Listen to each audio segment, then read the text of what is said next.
Bonjour à tous et bienvenue, nous sommes le mercredi 23 janvier, vous êtes à l'écoute de Mediapolis, votre nouveau rendez-vous du mercredi de midi à 13h sur les ondes de la marge évidemment. Comme chaque semaine, nous décryptons ensemble le monde impitoyable des médias. Moi c'est Camille Test et pour cette émission, je suis accompagnée par Tiléli Chouekrat et Cédric Thévenin. Bonjour. Salut. Salut, et puis en coulisses, c'est Katia Gaïd qui s'occupe de la technique. Cédric, on commencera avec toi dans quelques minutes. Dans ta chronique d'aujourd'hui, tu t'interroges sur le statut du journaliste. Peut-il parfois être considéré comme un écrivain ? On aura l'occasion d'en débattre. Tiléli, cette semaine, tu as choisi de te pencher sur la place des relations presse et notamment sur le rôle des attachés de presse dans le monde médiatique. Et puis en seconde partie d'émission, nous recevrons Catherine Dib, cette Québécoise de 29 ans et journaliste, et avec son acolyte Gabrielle Anctil, elle est à l'origine d'une série de 11 podcasts sur les menstruations intitulée Spodcast. Elle nous parlera dans une trentaine de minutes. J'ai hâte de passer la prochaine heure avec vous tous. On commence en beauté en s'écoutant Da Brother, Faut-il en finir, un morceau tiré de son EP Vie paisible, sorti en 2017.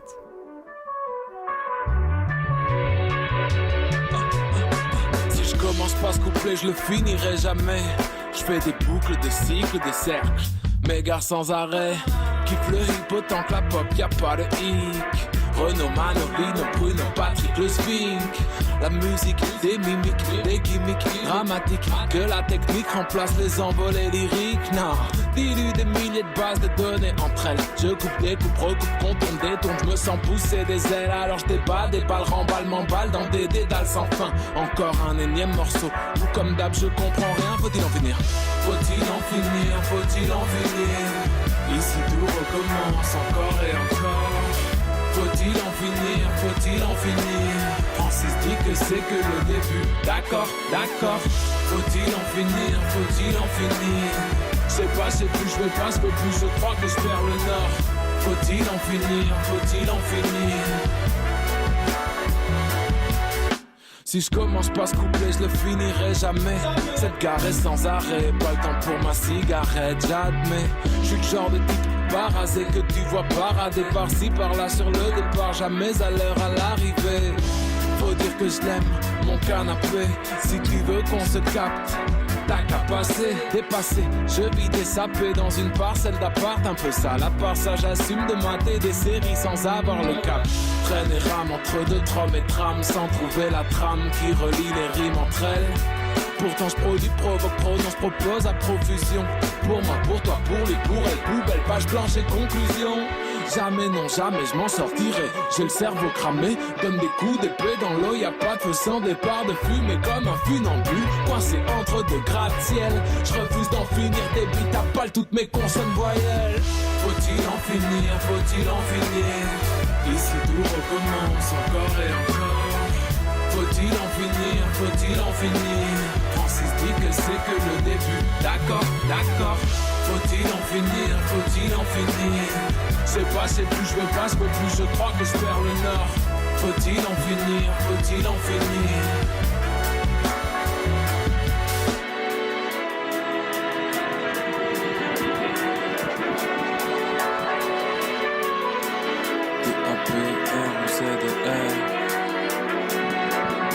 Je te souhaite une vie paisible. Faut-il en finir?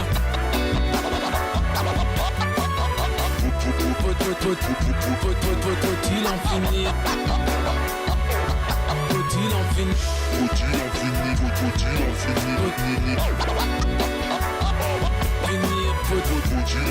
en finir? Faut-il en finir?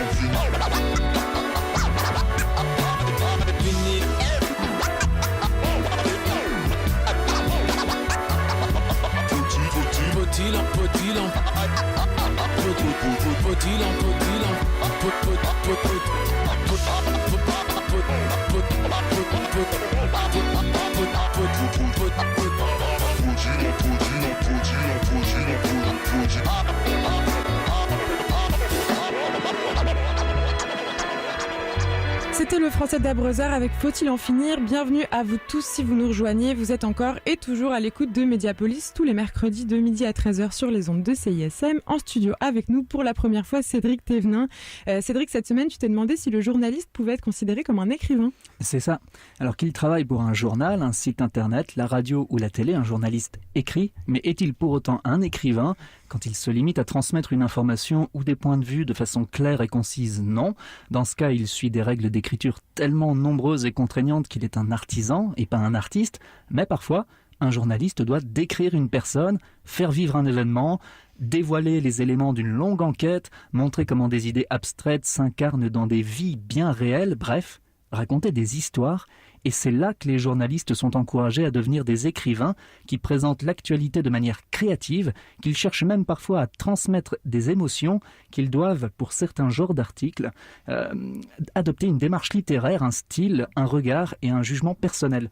La presse d'information dite factuelle s'est généralisée dans les démocraties occidentales au XXe siècle, même en France, où l'influence littéraire et politique des intellectuels a longtemps monopolisé les médias par des articles d'opinion, mais la littérature a continué d'influencer les reporters qui avaient besoin de vendre leurs journaux et donc de captiver leur public par des techniques de narration.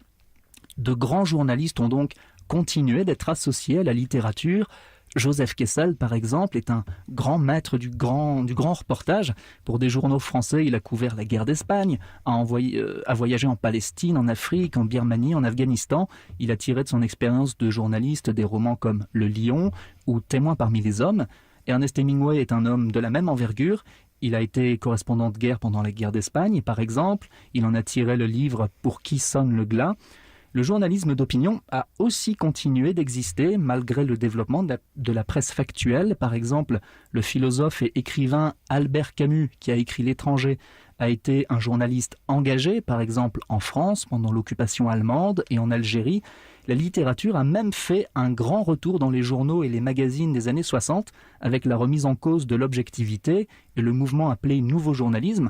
Vous connaissez peut-être les noms de certains auteurs qui y participaient. Il y avait celui du bûcher des vanités, Tom Wolfe, Truman Capote qui a écrit 200 fois, et Hunter S. Thompson, l'inventeur du gonzo-journalisme, qui voulait imposer une forme romanesque à un contenu journalistique. Écoutez l'extrait de l'un de ses reportages tiré du livre « Dernier tango à Las Vegas ». De toute façon, Richard Nixon n'a jamais été un des types que je préfère. Pendant des années, j'ai considéré que sa seule existence constituait un monument vivant à tous les gènes pourris et à tous les chromosomes détraqués qui étouffent les possibilités du rêve américain. C'était une fétide caricature de lui-même, un homme sans âme, sans conviction profonde, avec l'intégrité d'une hyène et le style d'un crapaud venimeux. Le Nixon dont je me souvenais n'avait pas le moindre humour. Je ne pouvais pas l'imaginer en train de rire à quoi que ce soit, sinon peut-être d'un paraplégique qui voudrait voter démocrate, mais ne pourrait arriver à empoigner le levier de la machine à voter. Le nouveau journalisme n'a pas duré longtemps, mais son héritage est encore perceptible, plus ou moins aujourd'hui, dans certains genres d'articles qui demandent une démarche littéraire, une mise en scène du journaliste, et qui lui permettent une subjectivité quand elles se fondent sur des faits et des témoignages. Je vais vous en donner un exemple québécois, récent, que je vais essayer d'analyser avec un article d'Isabelle Paré, publié dans Le Devoir le 9 janvier dernier. La journaliste y a utilisé une narration et un style d'écriture personnel. Son objectif était de rendre compte de l'audience devant le juge et de l'existence de Jean Truchon, qui demande l'accès à l'aide à mourir. Elle nous décrit un homme à la voix étouffée par des sanglots et des spasmes, qui balbutie avec difficulté, un témoignage à peine audible, déchirant, crève-cœur, sur son enfer. Elle nous transmet, à la manière d'une romancière, la pitié qu'elle a ressentie pour Jean Truchon avec toutes ses précisions. Elle construit aussi son article avec des techniques de scénariste. Elle commence avec la scène de l'audience devant le juge, pour plonger son lecteur au cœur de l'action et de l'actualité. Elle fait ensuite un flashback en revenant en 2012, au moment déclencheur de la paralysie totale de Jean Truchon, son accident de hockey sur chaise. Elle nous décrit la situation qu'il vit depuis. Son cou, son visage et son bras sont sans cesse traversés de spasmes. Elle cite Jean Truchon. « Mes bras brûlent », a-t-il expliqué. Elle écrit plus loin « Il dit souffrir depuis d'une vie vidée de tout sens ». À partir de ce moment, le personnage principal de son article prend un objectif logique et déstabilisant, la mort. Je cite, « Plusieurs fois il a pensé se suicider en se jetant devant un wagon de métro, un camion ou en se noyant, mais a dit craindre de briser d'autres vies que la sienne ou d'empirer son sort. » Les scénaristes et les romanciers savent qu'un personnage qui a un désir précis et expliqué captera la sympathie et l'attention des spectateurs. C'est pour ça qu'ils conçoivent des intrigues. Elles amènent généralement à se poser la question, le personnage réussira-t-il ou pas ? Mais le cas de Jean Truchon est particulier. Le lecteur sait qu'il a échoué à se suicider pour l'instant. Isabelle Paré relève ce défi scénaristique en nous expliquant les raisons de l'échec de son personnage, c'est-à-dire ses questionnements moraux. Vais-je blesser des gens par mes actions ? Ce qui le rend très attachant. Jean Truchon dicte finalement une demande d'aide à mourir à son père en 2016, mais il voit sa requête refusée parce que sa mort n'est pas raisonnablement prévisible. La journaliste revient ensuite à ses propos durant l'audience qui décrivent le manque de dignité de sa vie. Elle le résume grâce à cette énumération, je cite, « Médicaments, déjeuner, déplacements limités, toilettes, 3 ou 4 visites par semaine, télé, c'est à peu près ça ma pauvre vie, a dit le patient. » L'histoire prend fin à la sortie de la cour où Jean Truchon prévoit de ne pas faire appel et s'exprime sur les démarches qu'il a dû entreprendre. Isabelle Paré termine son article par l'avis de l'avocat et l'énumération des futures étapes du procès. Sa fin ouverte invite le lecteur à attendre le prochain épisode de, je cite, « ce procès très attendu qui durera 33 jours ». Voilà un exemple d'article qui montre qu'un journaliste devient parfois un écrivain qui nous transmet des émotions par un écrit personnel qui retient notre attention du début à la fin. Et j'encourage tous ceux qui nous écoutent à chercher ces histoires dans les journaux et les magazines qui procurent parfois un vrai plaisir de lecture. Merci Cédric. Alors c'est vrai que dans ce studio, on est plusieurs, tous en fait, je crois, exercer le métier de journaliste. Alors c'est forcément un sujet dont on pourrait débattre pendant des heures. C'est d'ailleurs ce qu'on va faire juste après Guélou, un morceau de l'artiste algérien Dendana. À tout de suite.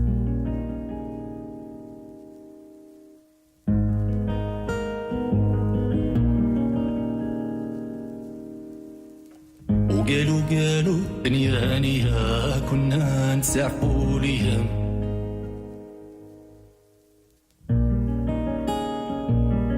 وقالوا السما صفيها وانا شايف بغيهم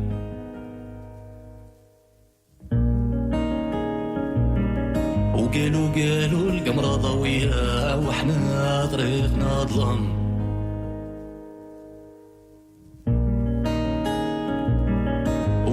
قالوا الصبا مجيها وما ريناه في منام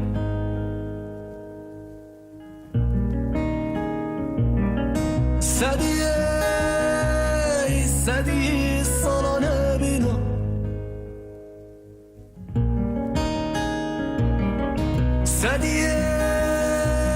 سادي فلنا ممدو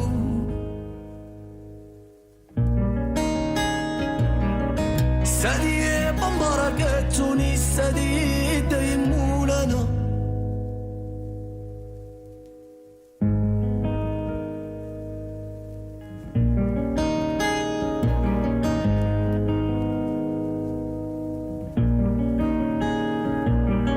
وقالوا الدنيا هانية كنا نسعفوا ليهم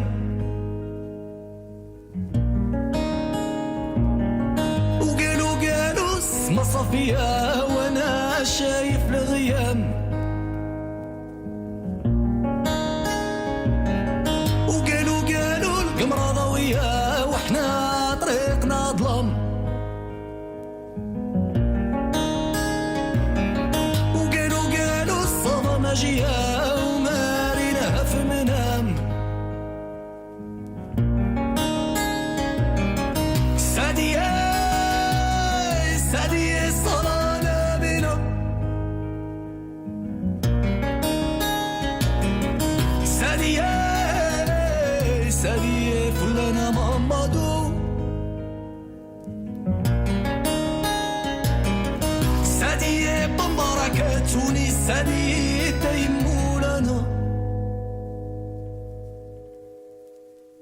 وقالوا الشلة قال ولا حد جايب لك كلام سادي وقالوا القمرة ضوية سادي وحنا طريقنا ظلم سادي وقالوا الصبا مجيها سادي كنا نسعفوا ليهم سادي وقالوا الشلة ما قال ولا حد جايب لك المسادية وقالوا اسمها صفية السادية وانا شايف لغية مسادية وقالوا الصلاة مجيئة السادية كنا نسعفوني يا مسادية وقالوا القمرة ويا السادية وحنا طريقنا ظلم سادية وقالوا الشل ما قال وما رينا بمنام سادية صارنا بنا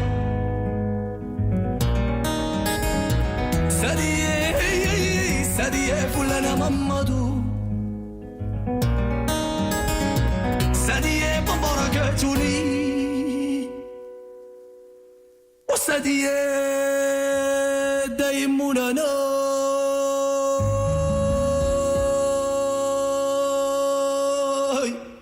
Vous êtes toujours à l'écoute de Mediapolis sur CISM 89.3 FM. Vous êtes toujours sur les ondes de CISM 89.3 FM. Bienvenue si vous nous rejoignez. Vous écoutez Mediapolis, votre nouveau rendez-vous média du mercredi midi. Je suis toujours avec Cédric Thévenin et Thierry Chouekrat. Cédric, juste avant la pause, tu nous parlais du journaliste écrivain. J'avoue que ça m'a donné envie de te poser quelques questions. La première, est-ce que le journalisme peut être considéré comme un art, d'après toi ? Alors, tout dépend de la définition qu'on fait de l'art, bien sûr. Alors, peut-être qu'on peut dire que l'art, c'est une signature personnelle, voilà, par rapport à quelqu'un qui va faire de l'artisanat. Alors, si l'art, c'est avoir une signature personnelle, dans ce cas, on peut dire qu'un journaliste peut, à certaines occasions, être un artiste. Ça dépend du genre journalistique. Dans les genres journalistiques, on peut retrouver ce qu'on appelle les brèves, les synthèses, les entrevues. Là, dans tous ces genres-là, le journaliste va s'effacer complètement parce que il va relayer en fait des informations strictes, des opinions extérieures. Mais par contre, dans les reportages, les comptes rendus, les enquêtes, les portraits, les chroniques, les billets, là, le journaliste va avoir une démarche et une écriture personnelle. Mais le journaliste, par rapport à un écrivain, est toujours pris dans des contraintes d'écriture qui vont être très très forte et qu'il ne pourra pas facilement transgresser. Par exemple, un journaliste va quand même être contraint d'adopter une écriture efficace. Ça veut dire des phrases écrites au présent de l'indicatif, au passé composé à la limite, jamais au passé simple. Il va devoir utiliser la voix active, utiliser si possible une information par phrase, sujet, verbe, complément, utiliser le moins possible d'adverbes, le moins possible d'adjectifs, utiliser un vocabulaire simple et concret.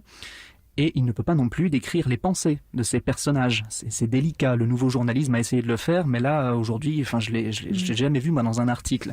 Et le journaliste doit bien sûr toujours se baser sur des faits, respecter la réalité, et il ne parle de ses sentiments personnels qu'en cas d'extrême nécessité. C'est en ça il peut être un artiste, mais de façon beaucoup plus limitée, contrainte qu'un écrivain de littérature. Alors Cédric, tu nous parlais de style et justement j'ai l'impression qu'on n'écrit plus en journalisme comme on écrivait il y a 50 ans. D'après toi, pourquoi ? Alors ça, j'ai des difficultés à me prononcer sur le sujet. On peut émettre des hypothèses. C'est qu'aujourd'hui, par exemple, quand un journaliste va écrire un journal pour le papier, c'est souvent un article qui va se retrouver aussi sur Internet. Et pour Internet, on a besoin d'écrire d'une façon un peu particulière parce que c'est plus difficile de lire devant un écran. Aussi parce que les gens, notamment à cause d'Internet et de tous les appareils qu'on a aujourd'hui, sont moins concentrés. Donc est-ce que ça entraîne aussi un changement d'écriture ? Et aussi, il faut bien souligner que les journalistes aujourd'hui ont moins le temps de travailler, donc ont moins le temps de fignoler leurs articles. Alors une question que je me pose également, c'est est-ce que le style journalistique peut influencer l'angle ? En fait, est-ce qu'il y a des manières d'écrire qui servent un peu une forme de sensationnalisme d'après toi ? Alors, l'angle, le genre, le style, tout ça, c'est lié. Après, pour adopter les techniques d'un écrivain ou d'un scénariste, il faut avoir une histoire à raconter, une personne ou des choses à décrire, des sentiments à transmettre. Pour certains types d'articles, pour certains types d'angles, c'est tout simplement impossible. Et puis bien sûr, le fait de personnaliser l'information, le fait de raconter des histoires et d'utiliser les sentiments, ça a des limites. On pourrait dans les cas extrêmes, ne plus travailler pour l'intérêt public, ne plus transmettre des informations qui sont utiles au débat de société, à la démocratie. Et puis, il y a aussi un risque d'affabulation. Quand on commence à vouloir écrire de façon romancée, on est tenté de plus en plus de vouloir inventer des informations complètement, d'inventer des situations, d'inventer des descriptions, parce que ça fait plus romanesque. Mais non, on doit quand même rester sur les faits et voilà les risques de ce type d'écriture. Merci beaucoup Cédric pour cette intéressante chronique. Tout de suite, on s'écoute Fouki, tu sais déjà, et on se retrouve juste après pour discuter de la place des relations presse dans le monde des médias avec Tilly Schwickrat. À tout de suite.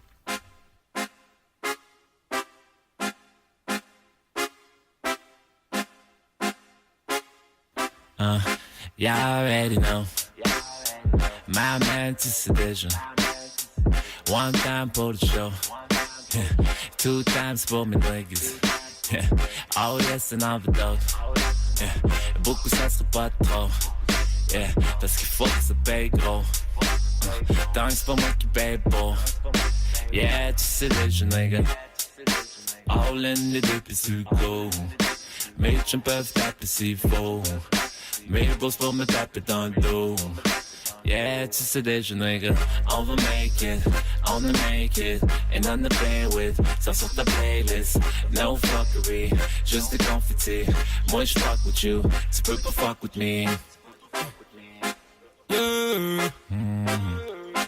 Whoa. Yeah. You already know. Goddamn, tu sais déjà. One time pour le show. Two time pour mes vrais gars. Ça fait que je vois les choses en gros. Ils m'enseignent dans ma jaloux. Voyager jusqu'à faire le tour. Bonne bouffe, cool apéro.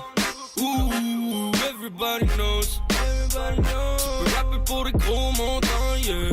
Mais pas de temps avec les faux. Tu peux même devenir l'étoile montante, yeah.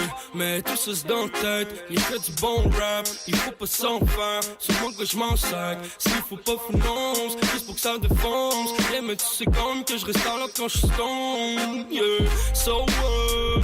Whoa, God.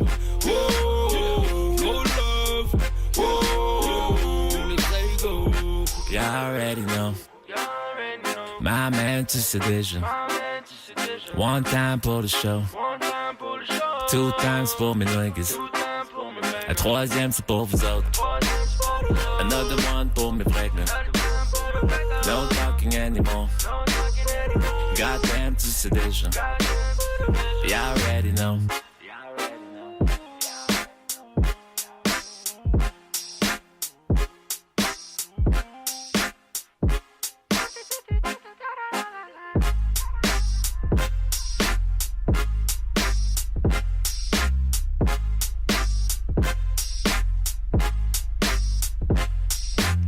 C'était Fouki, tu sais déjà, Tilly Schwickrat, salut. Cette semaine, tu nous proposes une chronique sur la place des relations presse et notamment des attachés de presse dans l'écosystème médiatique. Exactement. Alors aujourd'hui, effectivement, on va se pencher sur l'omniprésence des attachés de presse et chargés de relations publiques dans la sphère journalistique.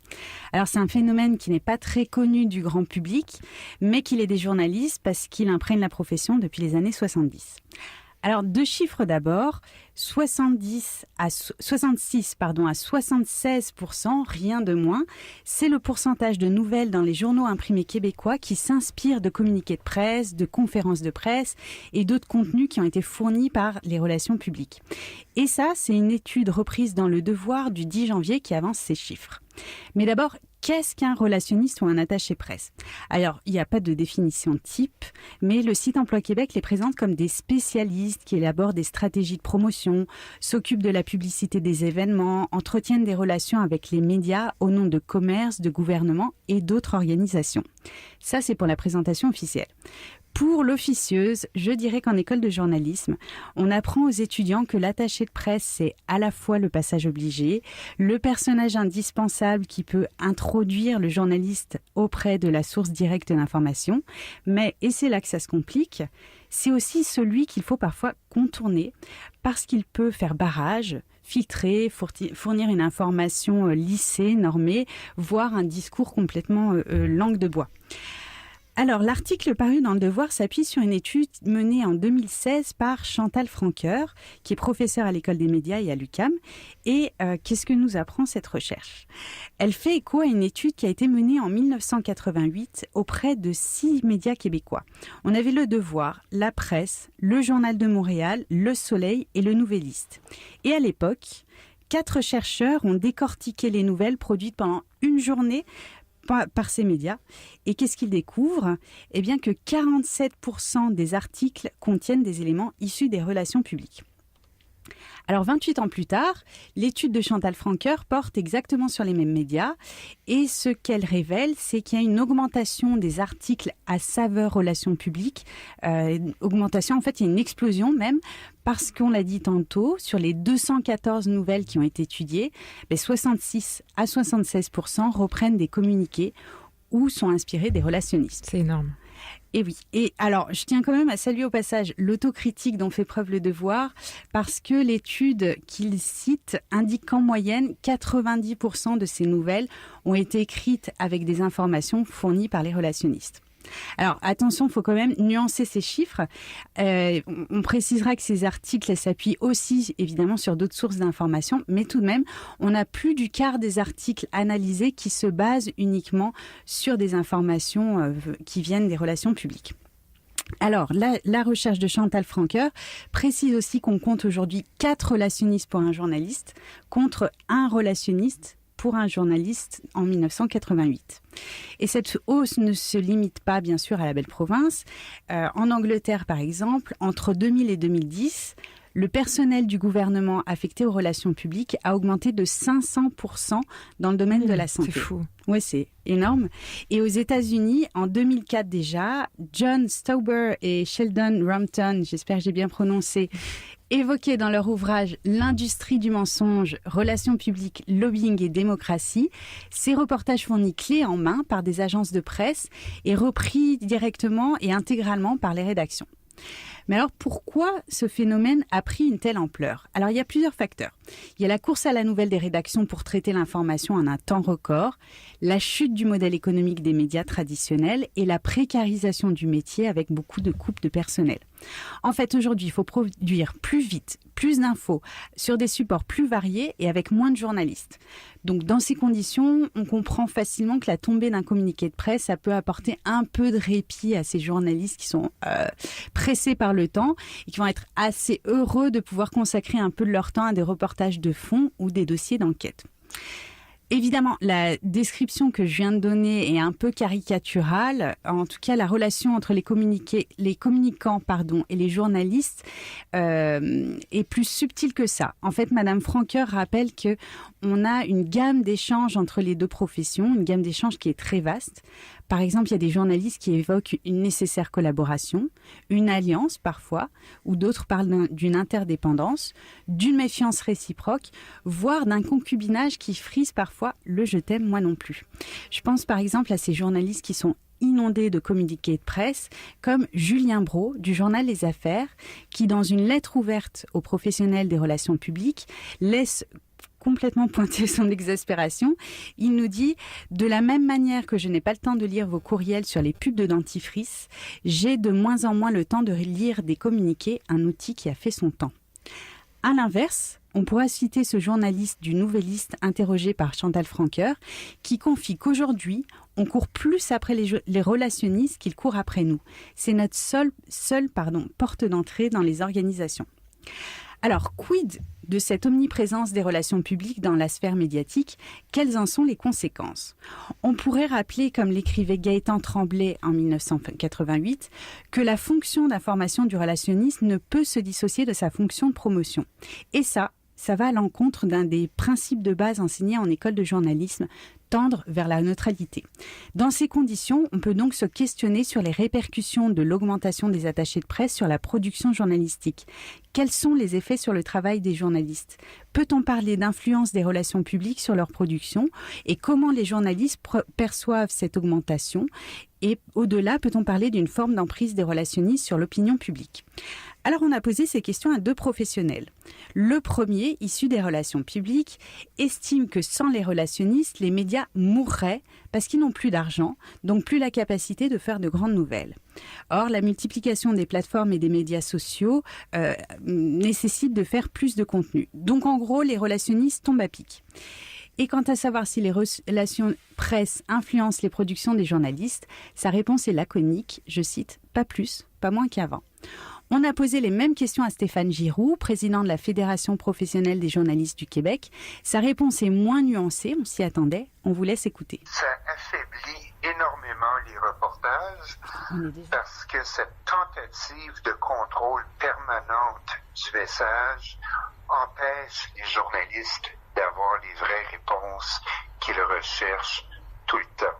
On prend un exemple ultra simple, un événement qui implique une intervention policière. Il y a 30 ans, je pouvais aller voir l'enquêteur de police et lui dire qu'est-ce qui se passe avec cette enquête, où en est-on avec tel criminel, et l'enquêteur me disait voilà toutes les formations.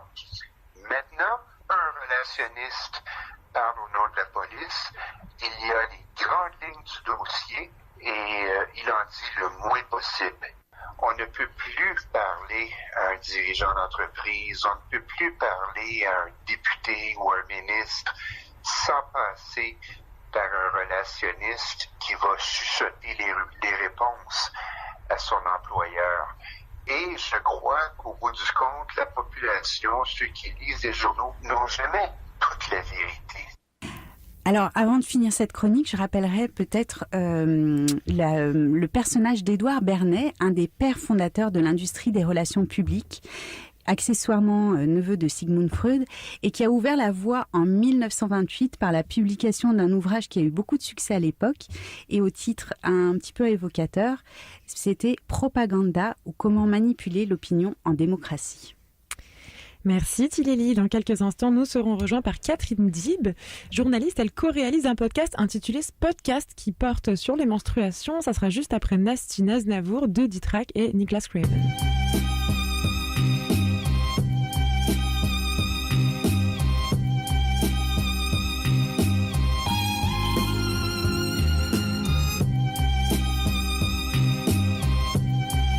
Nasty Naznavour, hey.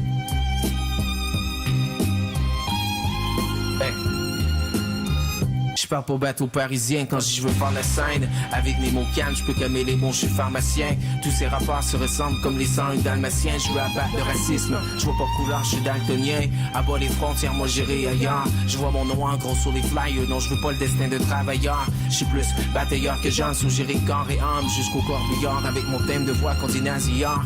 Je viens du temps au âge, chanter New York, State of Mind. Je vous parle de temps que les millennials pourront jamais connaître. Yo, ramenez-moi à l'époque où y avait pas de Spotify, où on n'était pas saoulé par le web et gang de alcoolites. Dans mon afterlife, je chill avec Charles, parce qu'il y en a très peu dans ce bon monde qui écrivent avec charme.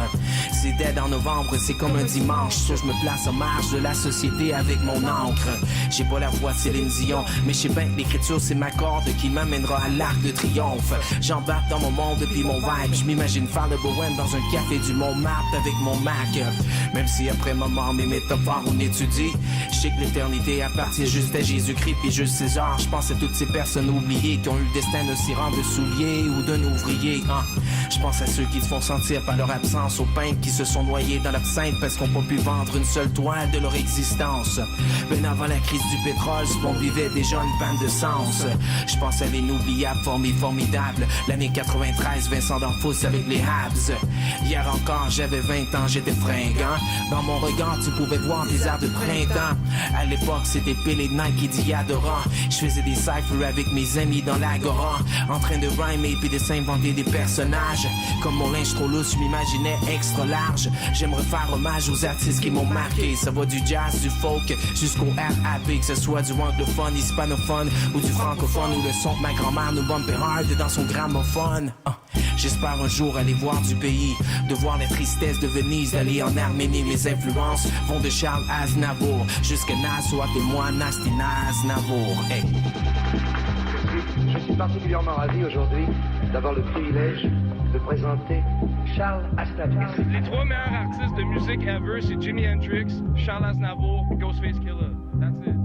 C'était D-Track et Nicholas Craven avec un morceau intitulé Nasty Aznavour. Vous êtes toujours à l'écoute de Mediapolis sur CISM 89.3 FM. Notre spécialiste des biais médiatiques, Léla Savic, nous a rejoint pour nous parler tout à l'heure d'un sujet mystérieux traitant d'une conductrice de bus. J'ai hâte d'en savoir plus. Mais tout de suite, je me tourne vers notre invitée du jour. Salut Catherine Dib. Bonjour. Catherine, tu as 29 ans, tu es journaliste, tu es la co-animatrice de Spotcast, une série de 11 émissions sur les menstruations enregistrées chez nos amis de CIBL et disponibles sur Internet. Bienvenue à Mediapolis. Merci. Catherine, tu as créé ce podcast avec une autre journaliste qui s'appelle Gabrielle Anctil. Oui. Comment ça vous est venu cette idée de faire un show radio qui parle de règles ? En fait, quand j'ai rencontré Gabrielle Anctil, on a tout de suite eu un genre de coup de foudre amical, il faut dire, et amoureux. Et en fait, elle me disait que elle, en fait, ça la motiverait vraiment de faire un podcast un jour parce qu'on tripait podcast, moi et elle. On se passait des émissions et tout, tu sais, comme les gens se passent des cassettes, on se passait des émissions. Là.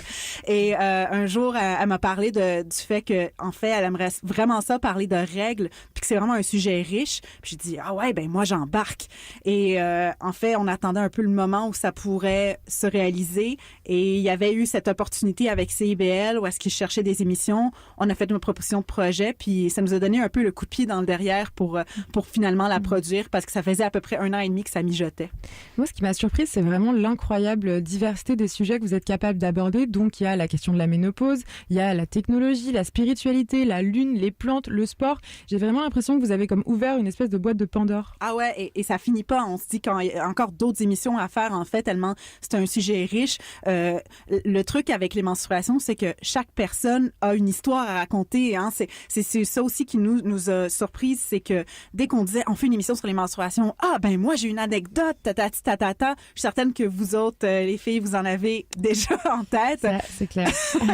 mais c'est ça, c'est un sujet très très riche et qui a été peu abordé. Donc on voulait vraiment l'aborder. On savait que c'était un sujet un peu provocateur, mais on voulait vraiment faire adopter une approche journalistique et n'en parler de manière décomplexée. Donc, c'est ça, l'idée, c'était de déconstruire un peu ce tabou-là? Exactement. Ben, tu sais, d'en parler comme si ce n'est pas un tabou, en fait. Vraiment l'approcher, bon, on a tous du sang dans les bobettes une fois par mois. Parlons-en et ayons du plaisir en parlant. Faisons-en une petite célébration, en fait, du fait qu'on peut en parler maintenant. On peut en parler sur les ondes, on peut en parler au travail. On n'est pas obligé de cacher notre tampon dans nos poches quand on va à la salle de bain parce qu'on a honte, tu vois. Et justement, comment ça a été perçu par le public? Est-ce que vous avez eu des retours un peu de personnes qui ont écouté? Oui, alors les gens souvent justement nous disaient que ça leur faisait du bien d'entendre parler de ça parce que ça les ramenait à leurs propres expériences aussi. C'était très intime, hein, faut dire, c'est quand même un sujet assez intime, donc ça les ramenait un peu à qu'est-ce que eux ils vivent, les douleurs ou en fait la puberté aussi, les premiers moments. Pour nous aussi c'était puis qu'est-ce qui nous faisait plaisir, c'est que le public nous disait vous répondez à des questions qu'on se pose nous-mêmes, puis nous c'était ça aussi l'idée de départ, c'est qu'on se disait il y a plein de choses qu'on ne connaît pas sur les menstruations et on est vraiment intéressé à en découvrir plus. Alors, on partageait un peu cette exploration avec le public. Alors justement, est-ce que vous avez une idée de si le public majoritairement est féminin ou il y a aussi des hommes cisgenres pour écouter et en apprendre plus sur les menstruations? J'ai l'impression, écoute, je ne suis pas très familière avec mon public, mais je peux te dire que la plupart des retours venaient de personnes de la gente féminine, mais on essayait vraiment de garder ça assez inclusif comme podcast, comme émission. Donc, on ne disait jamais que c'était particulièrement des femmes qui avaient des menstruations. On disait toujours que c'était des personnes qui étaient menstruées parce qu'on se disait que ça peut être vraiment un large spectrum de personnes qui peuvent être menstruées. Ça peut être des hommes qui étaient au auparavant des femmes ou encore des femmes qui étaient auparavant des hommes qui, eux, ils vivent un certain cycle hormonal. Donc, on voulait vraiment inclure tout le monde dans notre définition. On a d'ailleurs fait une table ronde avec des personnes trans sur le sujet, justement, dans cette démarche-là. Mais justement, ça doit être quand même, je vois dans l'émission, vous avez de nombreux invités, vous avez des chroniques, vous avez des revues de presse, ça doit être un sacré travail d'organiser tout ça. C'était un sacré travail à 2 personnes, hein. On le tenait vraiment sur nos 2 paires de frêles épaules, donc ça a duré 11 émissions, on veut en faire encore d'autres, mais c'est ça, il faut qu'on ait le temps, puis c'est ça, c'était beaucoup de recherche, mais on avait vraiment du plaisir en le faisant. Est-ce que d'après toi, le paysage médiatique québécois est un bon endroit pour faire ça? Est-ce que tu te serais vu faire ça ailleurs? Je sais que toi, tu as vécu au Liban, donc tu connais un peu d'autres paysages médiatiques? Définitivement que le public québécois est quand même un public beaucoup plus peut-être ouvert sur ces genres de questions-là, peut-être un peu moins gêné aussi. Peut-être, je sais pas, peut-être toi tu viens de la France, si j'ai bien compris. Tout à fait. C'est ça, et j'ai peut-être l'impression qu'en France, il y aurait quand même une petite réaction et même ici encore, ça suscitait quand même des réactions, surtout auprès des hommes qui comprenaient pas pourquoi on voudrait n'en jaser ou pourquoi ça serait important. Puis c'est comme, la moitié de la population mondiale a des règles, c'est quand même important. Ça fait du monde. Léla, tu avais une petite intervention à faire? En fait, je me demande justement, tu disais que tu parlais de règles, c'est quand même assez tabou de faire un travail de déconstruction de règles. Est-ce que tu transposes cette vision, on pourrait dire, féministe dans ton journalisme au quotidien? Je dirais pas que j'essaie de militer dans mon journalisme. Je prends peut-être des sujets féministes et j'adopte une approche journalistique pour en parler. Tu vois ce que je veux dire? C'est-à-dire que je vais choisir mes sujets, des sujets qui me préoccupent, que je trouve qu'il faudrait en jaser. Et ça donne que ces sujets-là sont peut-être plus féministes. Mais ma démarche à moi reste journalistique dans le sens que je tente de garder un peu une approche objective sur le sujet. Justement, est-ce qu'on t'a collé une étiquette? Justement, tu sais, t'es une fille qui a fait un podcast sur les règles. Est-ce que tu t'es justement fait coller une étiquette de voici la journaliste féministe qui va nous parler de menstruation? C'est ça. C'est déjà arrivé qu'on s'est fait inviter pour parler dans des émissions comme étant des journalistes féministes, comme toi tu peux parler de féminisme dans, je sais pas, dans le milieu de la cuisine, puis je suis pas particulièrement experte sur le sujet des femmes dans le milieu de la cuisine, tu vois, puis surtout aussi que pour nous, les menstruations, c'était pas juste un truc de femmes non plus. Fait que je trouvais ça quand même ironique qu'on se fasse accoler cette étiquette alors que, tu sais, pour nous, c'était juste que, ça va de soi de parler des menstruations. c'est pas particulièrement politique. Catherine Dip, tu restes avec nous. Tout de suite, on s'écoute Thaïs avec son morceau Les Loups et on se retrouve juste après.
Est-ce que tu me vois? Je sais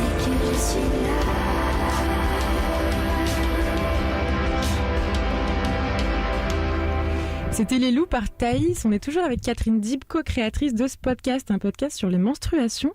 Catherine, parmi les 11 émissions que vous avez réalisées avec Gabriel Anctil, je voulais te demander laquelle était ta préférée et pourquoi? Alors, c'était celui, ça doit...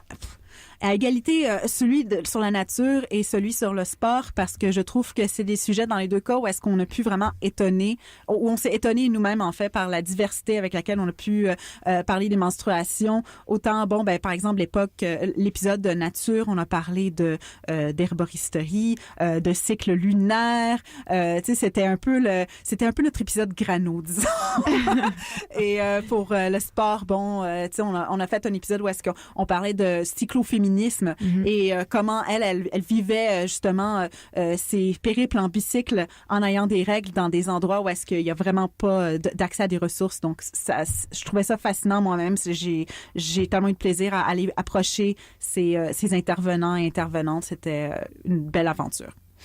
Je me pose une question que je n'ai pas écrite sur mon petit document de préparation de l'émission, mais est-ce qu'on pourrait parler à la radio québécoise de pipi, de caca, comme on parle de règles? C'est une question que je me suis moi-même posée. En fait, Gabrielle elle-même est passionnée de caca. Donc, ça serait peut-être une aventure à découvrir avec elle. Ouais, exactement. Est-ce qu'il va y avoir une saison 2 de ce podcast ou on ne sait pas encore? C'est ce qu'on espère, mais comme tu dis, c'est quand même beaucoup de travail, donc on prend notre temps. J'avais envie de préciser en fait que ce podcast a été cité en septembre dernier parmi les 10 balados féministes à suivre. Ouais. Ça m'a donné envie de te demander s'il y avait des formats de podcast ou de balados, comme on dit ici au Québec, à nous conseiller. Des podcasts qui t'intéressent, des podcasts que tu as envie de nous faire découvrir. Peut-être en termes de, pas nécessairement féministes, mais qui parlent peut-être de sexualité et de genre. Il y a le podcast Ferry de Radio-Canada, que c'est vraiment genre un podcast sur des histoires érotiques, mais tu sais, vraiment bien raconté, bien construit. C'est vraiment immersif. En France, il y a le podcast Les couilles sur la table que j'adore, qui explore dans le fond les différentes formes de masculinité puis comment ils se manifestent. Alors, il y a des entrevues avec des sociologues et tout, mais c'est vraiment bien fait comme podcast. Donc, ces deux podcasts-là que j'aime beaucoup. Je précise que Les couilles sur la table, c'est un podcast de Victoire Tuaillon, si je ne me trompe pas. Oui. Exactement. Merci beaucoup, Catherine Dib. Léla Savitch, on reste dans le thème des femmes et des médias avec toi, puisque le 11 janvier dernier, il y a eu un accident d'autobus à Ottawa. 3 personnes sont décédées, 23 ont été blessées. Le chauffeur était en fait une chauffeuse de bus. Et cette semaine, tu t'es penchée sur la manière dont on a traité cette nouvelle. Oui, donc le 11 janvier dernier, un autobus à 2 étages a percuté de plein fouet à un abribus à Ottawa. Dans la description des événements, certaines personnes ont nommé la conductrice de l'autobus comme étant de female bus driver. En français, en fait, en grammaire française, on aurait dit la conductrice ou chauffeuse de l'autobus, donc on comprend qu'il s'agit d'une femme d'emblée. Mais en anglais, c'est pas si clair, en fait. On peut dire de bus driver sans nécessairement savoir s'il s'agit d'une femme ou d'un homme. Donc, certains médias ont décidé de spécifier qu'il s'agissait d'une femme, malgré le fait que la proposition she était incluse, donc elle, dans le reste de l'article. Donc, je vous donne quelques exemples ci-dessous. Dans un article de National Post, on écrit « The female bus driver was arrested by the police ». Dans le Star Phoenix, on les informe que « The female bus driver was arrested at the scene ». Dans le Global News, « The female bus driver detained ». And taken to police headquarters. Sur Twitter, plusieurs journalistes ont effectivement aussi décidé de mentionner qu'il s'agissait d'une femme lorsqu'ils ont désigné la conductrice. Donc, Abigail Binman, la correspondante d'Ottawa à Global National, the female bus driver was arrested at the scene and taken for questioning.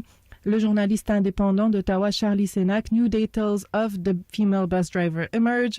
Et ça continue. La chef d'antenne de Global News, Mercedes Stephenson, a effectivement fait un tweet dans lequel elle dit « No indication would lead them to arrest the female bus driver ». Donc, elle indique encore qu'il s'agit d'une femme.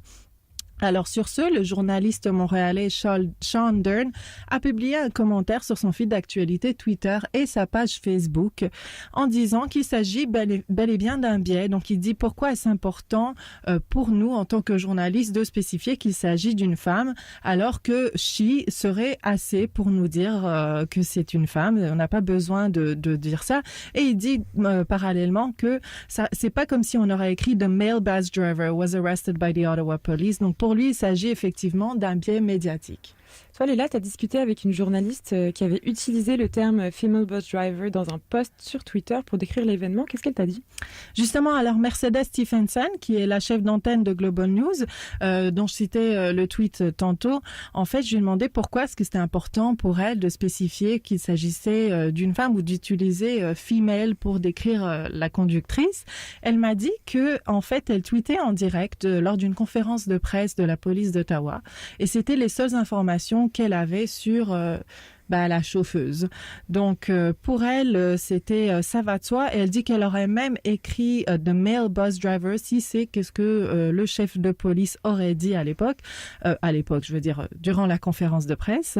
Et pour elle, en fait, le fait d'enlever de female de bus driver aurait été biaisé. Elle termine aussi en me disant qu'elle n'est pas une experte de genre et qu'elle n'aurait pas mis cette expression dans un article. Cependant, dans d'autres articles de Global News, comme j'ai mentionné plus tôt, il y a la mention de female bus driver. Alors, voilà. Et Léla, est-ce que, d'après ton expérience, ta grande expérience des biais médiatiques, est-ce que c'est quelque chose de fréquent? De mentionner qu'il s'agit d'une femme. J'ai pas pris la peine de chercher un peu plus loin, mais je sais que je me suis vraiment posé la question à savoir est-ce qu'on l'aurait dit s'il s'agit d'un pompier, est-ce qu'on va dire la femme pompière. Bon, en français, je crois que ce genre de biais n'apparaît pas vraiment aussi couramment, mais effectivement en anglais, lorsque on peut pas vraiment savoir par la description de l'occupation de la personne s'il s'agit d'une femme, particulièrement dans les positions parce que les personnes dans des occupations plutôt traditionnellement masculines, on va peut-être plus souvent dire qu'il s'agit d'une femme. Donc effectivement, c'est une question qu'on doit se poser. Moi, je dirais, ne le faites pas. Tout simplement. Catherine Dib, est-ce que ça t'inspire cette question-là? C'est clair que dans les événements comme ça, où est-ce que ça se passe rapidement, on essaie de ramasser le plus d'informations possible sur le sujet. Je suis quand même intéressée de voir s'il y a certains biais qui ressortent, justement parce qu'on réfléchit pas trop, on veut être les premiers sur scène, on veut être les premiers à arriver, on veut être les premiers à publier. Donc, c'est clair que peut-être il faut faire attention avec ces sujets-là.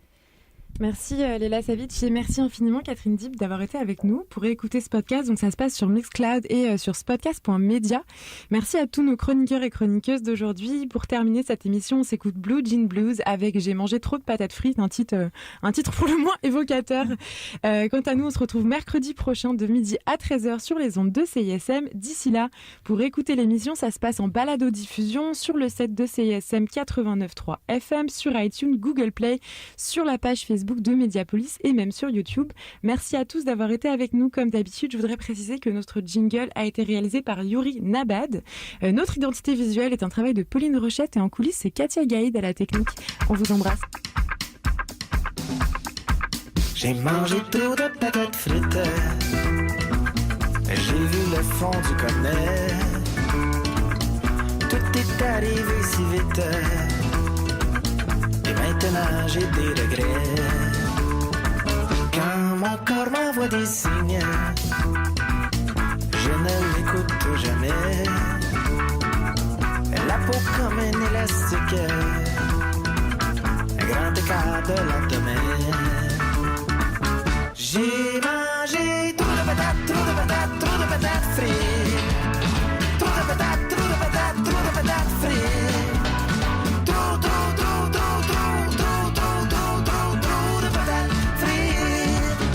J'aimerais que l'on m'explique pourquoi elles me font cet effet. Accro comme un alcoolique, assez croustillant bâtonnet. Oh, et puis quand je me laisse aller, je deviens comme un animal. Jamais assez, il faut que je finisse le sac. Et chaque fois que je le fais, je deviens un peu plus paquet, bien paquet.